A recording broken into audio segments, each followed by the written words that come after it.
வணக்கம் மைவித்தி நண்பா. இன்றைக்கி வல்லாரை நூடுல்ஸ் எப்படி சமைக்கலாங்கிறத பார்க்க போகிறோம். அதுக்கான தேவையான பொருட்கள்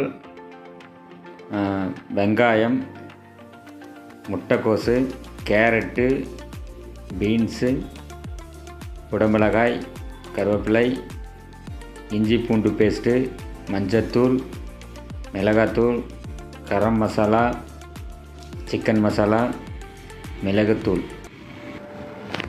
இப்போ சமைக்க போகலாம். நாங்கள் வந்து 10 பேர் சாப்பிட்ற மாதிரி 4 பாக்கெட் நூடுல்ஸ் வாங்கிட்டு வந்திருந்தோம். அதை வந்து நல்லா ஒரு பாத்திரத்தில் பிரித்து போட்டாச்சு. நல்லா தண்ணியை வந்து கொதிக்க வச்சு அதில் ஊற்றினாலே போதும். அந்த சூட்டிலே பார்த்திங்கன்னா வெந்துடும். ஒரு 10 நிமிஷம் ஊறினா கூட போதும், அதிலே வெந்துடும். பார்த்திங்கன்னா இப்போ நான் கொதிக்க அப்படியே ஊற்றுறோம் பாருங்கள். ஒரு 10 நிமிஷம் வெயிட் பண்ணி அதையும் நான் செக் பண்ணி பார்த்தோம்.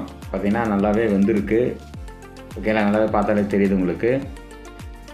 இதுக்கப்புறம் என்னென்னா, நான் தண்ணியெல்லாம் வடிகட்டிட்டு கொஞ்சோண்டு எண்ணெய் ஊற்றி நல்லாவே கொஞ்சம் அதை பிரட்டிட்டோம்னா நூடுல்ஸ் ஒன்றுக்கு ஒன்று ஒட்டாமல் ரொம்பவே நல்லாயிருக்கும். ஓகேங்களா, அந்த மாதிரி பண்ணிக்கங்க, உங்களுக்கும் ரொம்பவே சூப்பராக இருக்கும். சரிங்களா. அடுத்தது நம்ம ஒரு பாத்திரத்தில் நமக்கு தேவையான எண்ணெயை ஊற்றிட்டு அதுக்கான எண்ணெயை ஊற்றிக்கலாம். ஊற்றுறதுக்கப்புறம் முதல்ல நம்ம என்ன பண்ண போகிறோம்னா வெங்காயத்தை போட்டு வணக்குவோம். ஓகேங்களா, ஏன்னா வெங்காயம் தான் கொஞ்சம் வதங்க டைம் எடுக்கும். எல்லா காயும் ஒரே டைமில் போட முடியாது. அதனால் வெங்காயத்தை போட்டுக்கலாம்.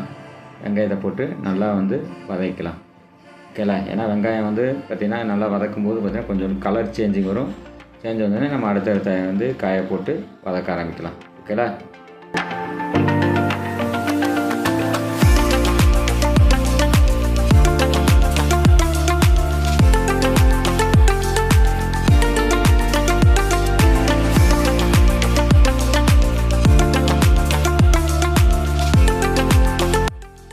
மாறிடுச்சு. இப்போ நம்ம வந்து குடமிளகாய் போட்டுடலாம். அதுக்கப்புறம் கேரட்டு, அதுக்கப்புறம் பீன்ஸு, இதையும் போட்டுக்கலாம். இதெல்லாம் நீங்கள் ஆல்ரெடி ரெடியாக வச்சுக்கணும். அதை கட் பண்ணி எந்த அளவு சைஸ் வேணுமோ அதுக்கு தகுந்தாப்பில் கட் பண்ணி வச்சுக்கிட்டு இது மாதிரி சேர்த்து போட்டிங்கன்னா இன்னும் டேஸ்ட்டு ரொம்ப சூப்பராக இருக்கும். அது கூட நீங்கள் கருவேப்பிலையும் போட்டுக்கங்க. ஓகேங்களா. இது வந்து பார்த்திங்கன்னா முட்டைக்கோஸ், இதையும் போட்டுக்கலாம். போட்டுக்கிட்டு இஞ்சி பூண்டு பேஸ்ட்டு இதை வந்து நீங்கள் வந்து ரெடியாக நீங்கள் அரைச்சி வச்சிங்கன்னா கையோட அதையும் போட்டுட்டு சேர்த்து நல்லா வதக்குவோம். அது கூட மஞ்சளை போடுவோம். ஏன்னா பார்க்கவும் இன்னும் கொஞ்சம் டேஸ்ட்டும் நல்லாயிருக்கும், கலரும் சேஞ்சு பார்க்கும்போது ரொம்பவே நல்லாயிருக்கும். அதுக்கப்புறம் தனி மிளகாத்தூள் போட்டுக்கலாம். அதுக்கப்புறம் கரம் மசாலா அதையும் போட்டுக்கலாம். அதுக்கப்புறம் சிக்கன் மசாலா இதையும் போட்டுக்குவோம். போட்டிங்கன்னா இதெல்லாம் நீங்கள் சேர்த்து போடும்போது டேஸ்ட்டு நல்லாவே இருக்கும். நீங்கள் செஞ்சு சாப்பிட்டு பார்த்தீங்கன்னா உங்களுக்கே தெரியும். அப்புறம் ஃபைனலாக நம்ம வந்து மிளகுத்தூளும் விருப்பம் இருந்தால் இந்த டைம்லேயும் போட்டுக்கலாம், இல்லைனா கடைசியிலையும் போட்டுக்கலாம். ஏன்னா இப்போயே போகணுன்னு அவசியம் இல்லை, கடைசியில் கூட போட்டுக்கலாம். மிளகுத்தூளும் போட்டாங்க. நல்லா போட்டுட்டு நல்லாவே உள்ளே நல்லா பிரட்டினா போதும். பிரட்டுறதுக்கப்புறம் ஊற வச்ச நூடுல்ஸ் அப்படியே கொட்டி நல்லாவே கிண்டி எடுத்தாலே போதும். பார்த்தீங்கன்னா உங்களுக்கே தெரியும் எவ்வளோ சூப்பராக வந்திருக்குங்கிறத.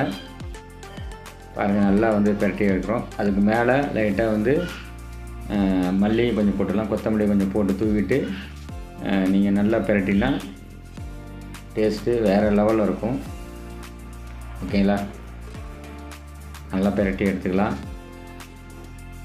ஓகேங்களா. இப்போ நம்ம என்ன பண்ண போகிறோம், நம்ம டீமோடு சேர்ந்து வந்து எப்படி இருக்குது அப்படிங்கிறத டேஸ்ட்டு பார்க்கலாம். ஓகே, நீங்களும் இதேமாரி சமைச்சு பார்த்துட்டு டேஸ்ட் எப்படின்னு எனக்கு சொல்லுங்கள். ஓகே, இந்த வீடியோ உங்களுக்கு பயனுள்ளதாக இருக்குன்னு நினைக்கிறேன். Okay, thank you.